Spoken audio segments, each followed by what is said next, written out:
একটা নিউজ পেয়েছি, দৈনিক ইত্তেফাকে লেখা হয়েছে, বাংলাদেশ ভারতে একছত্র আধিপত্যের দিন এখন স্পষ্টত শেখ হাসিনা এবং তার সহযোগী ভারতের অবস্থানে দ্বিপাক্ষিক সম্পর্কের ক্ষেত্রে একটি বড় অন্তরায়।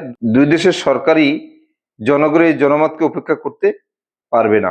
এখানে চীন, মিয়ানমার এবং বাংলাদেশের যে করিডোর নিয়ে ওয়াশিংটনের যে বক্তব্য সেটা স্পষ্ট হয়েছে।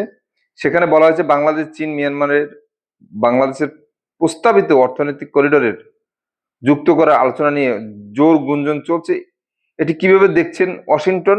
জন এফ ডেনিলোভিচ তিনি বলছেন, এই করিডোরটা বাংলাদেশ, মায়ানমার কিংবা চায়নার জন্য একটি এক্সপোর্টের মতো, অর্থাৎ রপ্তানির প্রতিষ্ঠিত হয় এবং এই দেশের ইকোনমিক্যাল ডেভেলপমেন্ট হবে। সেক্ষেত্রে আমেরিকার কোনো ধরনের মাথা ব্যথা নেই এবং এটা নিয়ে তাদের কোনো ব্যথার করার কথাও না। তবে তারা পরামর্শ দিয়েছেন ভূরাজনীতির ক্ষেত্রে বাংলাদেশ একটি গুরুত্বপূর্ণ জায়গা। সেই গুরুত্বপূর্ণ জায়গা হিসাবে বাংলাদেশকে অবশ্যই চৌখাস সিদ্ধান্ত উপনীত হতে হবে, যেটা যেন আমেরিকার বিপক্ষে না যায়, চায়নারও বিপক্ষে না যায়, এবং সেই চৌখাস কূটনৈতিক ভাবে এটাকে মোকাবেলা করতে হবে। এবং সেক্ষেত্রে বাংলাদেশের জন্য যারা এখন বলছে, আওয়ামী লীগের অনেকেই বলছে যে আমেরিকা আবার এই তারেক রহমানের সরকারকে নামিয়ে দেবে, বিভিন্ন জায়গায় গুজব ছড়িয়েছে, কিন্তু তারা আদৌ জানে না যে আসলে বাংলাদেশে কি চলছে এবং বাংলাদেশের অদূর ভবিষ্যতে কি হচ্ছে।